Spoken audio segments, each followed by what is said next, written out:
انسان پر کی گئی ساری سرمایہ کاری اس وقت مکمل طور پر ڈوب جاتی ہے جب بندہ سچی توبہ کر کے اپنے رب کے در پر جھک جاتا ہے۔ بے شک اللہ پاک ہر گناہ گار کی توبہ قبول فرمانے والا ہے۔ ہر چیز ہمیں ملنے کی نہیں ہوتی، کچھ چیزیں خوبصورت، دھوکہ اور بدترین شر بھی ہوتی ہیں۔ اللہ کریم سے کسی چیز کے نہ ملنے پر بدگمان نہیں ہونا چاہیے۔ علیہ وسلم نے ارشاد فرمایا، مومن کا مرض اس کی خطاؤں کا کفارہ ہوتا ہے۔ رسول صلی اللہ علیہ وسلم نے فرمایا، جس شخص سے کوئی گناہ سرزد ہو جائے، پھر وہ اچھی طرح وضو کرے اور اٹھ کر 2 رکعت نماز پڑھے اور پھر اللہ سے معافی مانگے تو اللہ تعالیٰ اسے ضرور معاف فرما دیتا ہے۔ مجھے زیادہ پسند ہے کہ میں کسی مسلمان کی ضرورت پوری کرنے کے لیے اس کے ساتھ چلوں۔ یہ مجھے میری مسجد نبوی میں 1 مہینہ اعتکاف کرنے سے زیادہ بہتر ہے۔ فرمان رسول صلی اللہ علیہ وسلم۔ لوگوں سے ان کے مرتبوں کے مطابق سلوک کرو۔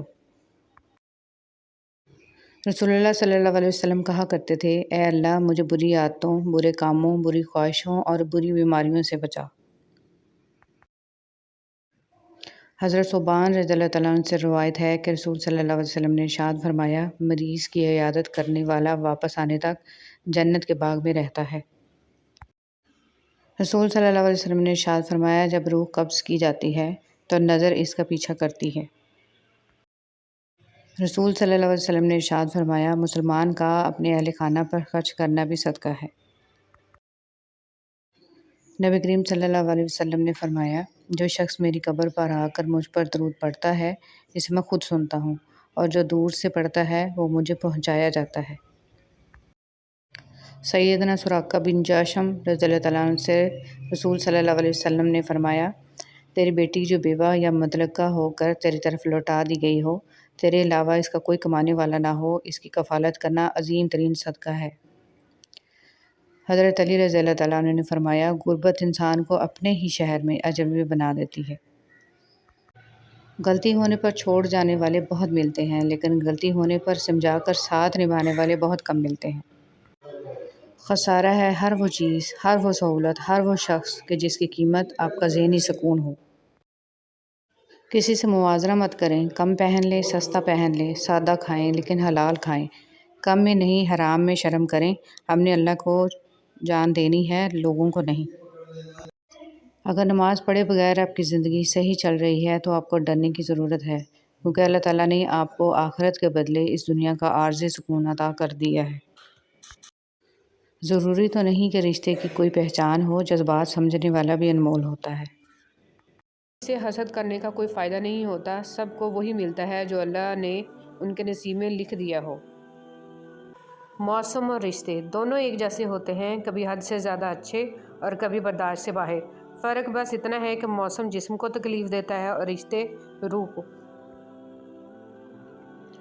قسمت پہیے کے چکر کی مانند گھومتی ہے، جو کبھی اوپر جاتا ہے اور کبھی نیچے آتا ہے۔ تم بھی جب اوپر جاؤ تو نیچے والوں کا ہاتھ تھام لیا کرو، کیونکہ اگلے چکر میں تمہیں ان کی ضرورت پڑ جائے گی۔ میں لوگوں کو اس لیے برا نہیں سمجھتی کہ ان کی بے رخی نے میرا رخ سیدھا کر دیا اور میں نے اپنے رب کی طرف دیکھنا شروع کر دیا ہے۔ نماز کے 7 انعام: روزی میں برکت، تندرستی، نیک اولاد، خوشحال گھر، دنیا میں عزت، میدان حشر میں جام کوثر اور آخرت میں جنت۔ حضرت محمد صلی اللہ علیہ وسلم پر درود بھیجنا۔ ایک روز حضرت جبرائیل علیہ السلام آپ صلی اللہ علیہ وسلم کے پاس آئے اور کہا، میں دنیا کے سارے درختوں کے پتے گن سکتا ہوں، پانی کے قطرے اور ریت کے ذرے سارے گن سکتا ہوں، لیکن اس شخص پر اللہ تعالیٰ کی رحمتوں کی تعداد نہیں گن سکتا جو آپ صلی اللہ علیہ وسلم پر درود بھیجتا رہتا ہے۔ سبحان اللہ۔ نہیں ہوں گی جنت میں سب کچھ ہوگا مگر 6 چیزیں نہیں ہوں گی: موت نہیں ہوگی، نیند نہیں ہوگی، حسد نہیں ہوگا، نجاست نہیں ہوگی، بڑھاپا نہیں ہوگا، داڑھی نہیں ہوگی بلکہ داڑھی کے بغیر جوان ہوں گے۔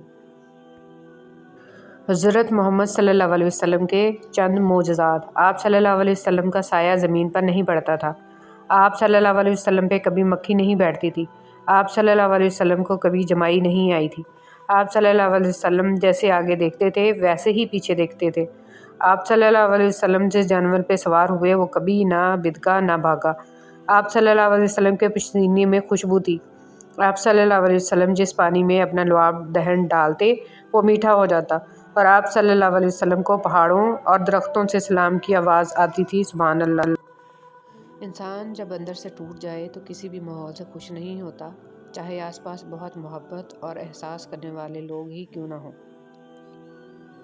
اپنی نیکیاں چھپانا آپ کی سوچ کا امتحان ہے اور دوسروں کے گناہوں کو چھپانا آپ کے کردار کا امتحان ہے۔ مومن بندے کی نشانی یہ ہے کہ جب اس کی موت کا وقت قریب آ جاتا ہے تو اس کے چہرے پر مسکراہٹ بھی آ جاتی ہے۔ اندر سے ٹوٹ جانا بھی اللہ کا احسان ہوتا ہے۔ جب تک انسان اس کیفیت سے نہیں گزرتا، اس کا صحیح معنوں میں احساس نہیں ہوتا کہ اللہ کے آگے درد اور تڑپ سے سجدہ ریز کیسے ہوا جاتا ہے۔ شیخ سعدی رحمۃ اللہ علیہ فرماتے ہیں، تم اپنی 1000 غلطیوں کے باوجود اپنے آپ سے محبت کرتے ہو، لیکن دوسروں کی ایک غلطی کی وجہ سے اس سے نفرت کیوں کرنے لگ جاتے ہو؟ یا تو خود غلطیاں کرنا چھوڑ دو یا دوسروں کو معاف کرنے کا طریقہ سیکھ لو۔ میری زندگی میں آنے والے تمام گھٹیا لوگوں کا بھی شکریہ جن سے میں نے یہ سیکھا کہ مجھے ان جیسا نہیں بننا۔ جو لوگ اپنا غصہ اور نفرت ظاہر کر دیتے ہیں ان سے مت گھبرایا کرو، وہ سچے ہوتے ہیں۔ خود کو ان لوگوں سے بچاؤ جو اپنے احساسات اپنے تک رکھتے ہیں۔ اکثر ایسے لوگ ہی ہمیں نقصان پہنچا رہے ہوتے ہیں اور ہمیں پتہ ہی نہیں ہوتا۔